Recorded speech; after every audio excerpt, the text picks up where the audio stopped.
Hello YouTube, Eminem Psychologist here to review the 2022 Specialized Stumpjumper alloy in the S5 sizing. I am 6'2", 210, which translates to, let's see here, 188 centimeters and about 95 kilograms. I sat on this bike and I sat on an S4. This one, I just felt natural to me. I felt like maybe a little dirt bike rider, you know, kind of a position. The S4, I just felt a little, I didn't like, I mean, the reach was good, and it felt playful, test riding it around. I just like the stability that you get with the S5, and that's the main differences between the S4 and 5. S4 is gonna be shorter wheelbase, makes it more nimble. You can flick it around. S5, longer wheelbase, more stable. So that's the gist of it, honestly. I could end this right now, but let's keep going through those differences. So with the longer wheelbase, I felt, like I said, again, more comfortable being 6'2". So if you are that height, you could understand what I'm talking about when you feel a little too close to the bars and things like that. The other thing is the weight. I'm sure there's maybe 2 pound, 1 pound, 2 pounds, the difference between the S4, S5. This thing, I weighed it in at about 35 pounds, and that's with the modifications I've done to it, a few carbon bits and stuff. The nice thing about the weight is it makes you roll faster. You know, you're going down a hill, having all that weight, momentum, you just start picking up speed. Once the terrain opens up or just straightens out, whether it be over a fire road, or rocky garden, you know, bump section, this thing just starts picking up speed and you can really just float over the gnarly stuff, which is really fun, and I enjoy doing that a lot. Jumps, I'm still working on my jumping skills, so I don't feel as natural, but I try to get this thing up in the air when I can. I'm sure the S4 would be a better jumper for sure. Being, you know, shorter wheelbase, a little bit lighter. The other thing I wanted to touch on was the turning. So also, again, the major differences I noticed just doing around test, you know, parking lot, was the mobility, like being able to, you know, flick the S4 around a little bit faster, and doing the trail riding I have off the S5, I felt like, you know, it wasn't in the tighter corners, it was a little harder to get around, so I've got to work on, you know, widening the turns a little more. I did put on some wider handlebars to help me get the front end a little more precise in my steering. Let's see what else we want to talk about. The spec list for the alloy, which is the base model. I think, you know, for a beginner, it comes with everything you need, and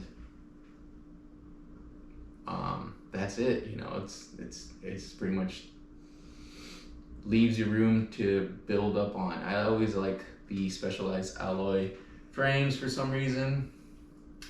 As I wear components out, I usually start to upgrade them. So let's just touch on the first things that I changed out. So beginner riders, you will probably feel the most difference changing these things, which are the contact points. So your saddle, having the right saddle width for your sit bones, easy to get measured. Just go to your bike shop, let them know you're looking for a new saddle, have them, you know, you usually have to sit on this little, it's like a bench, and some, depends on the shop, but yeah, you go down there, have them measure your sit bones out, get a saddle from them, support your local bike shops. And the next thing I would recommend is grips too. Grips before, I like them, so I went back to these. Best thing you could do with grips is just kind of trying them out as you go. You know, whether you like ones that have some palm support, those are pretty comfortable too.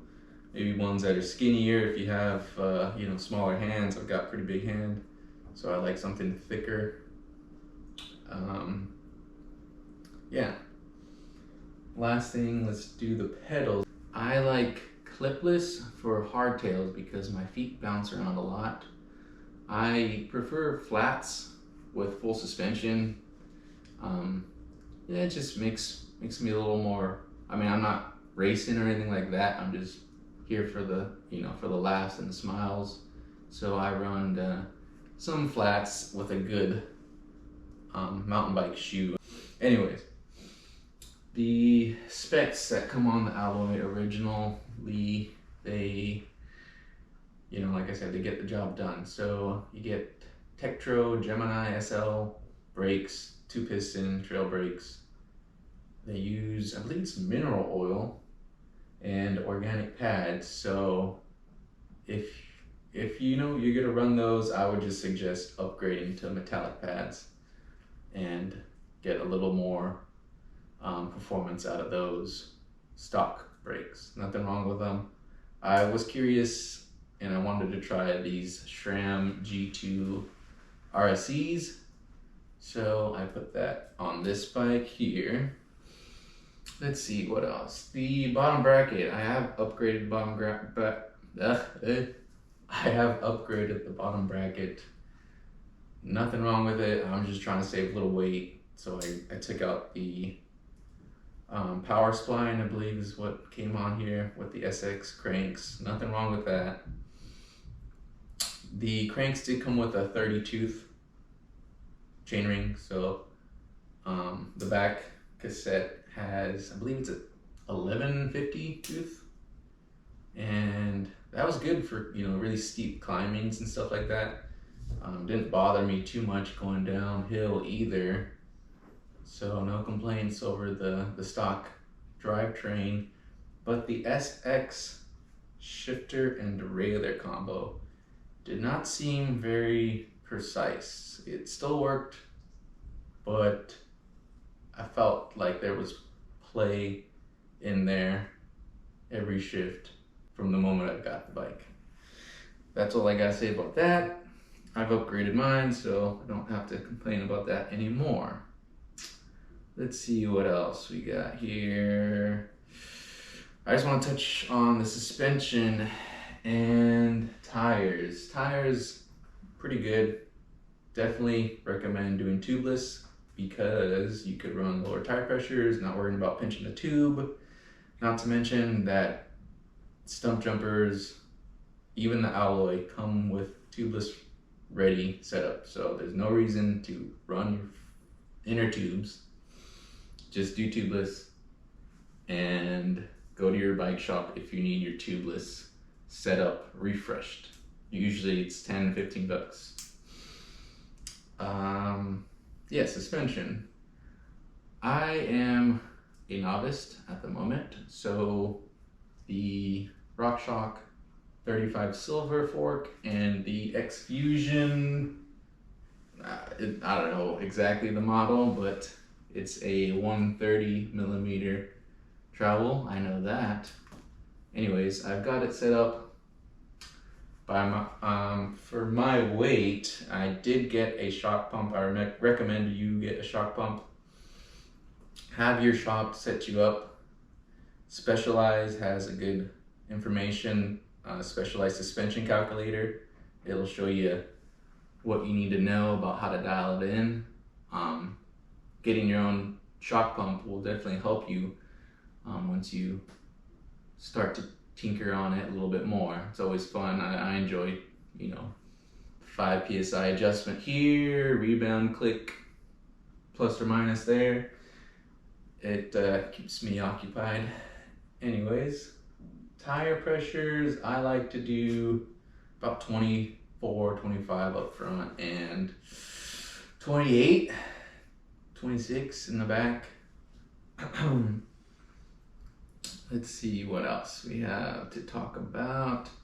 Overall, that's it. I think this is a is a good beginner bike. The alloy, if you want more performance, don't waste your money on the alloy. Throw the extra $1,000, $2,000 on a pro or a carbon version of the Stumpjumper. Don't worry about, I mean, you'll get good suspension, good brakes from the jump, just dropping that extra $1,000, $2,000. Carbon fiber frame or wheel set, I mean, it makes more sense for you as a consumer to just buy it, you know, straight, ready to go from the box with better stuff, instead of like how I did it, buying the base and upgrading things. I work at a bike shop, so I reap the benefits of bike shop life. For those of you who don't know, I'm sorry, but for those of you who do, yeah, much love. Anyway, fill you guys in on the next video. Thanks.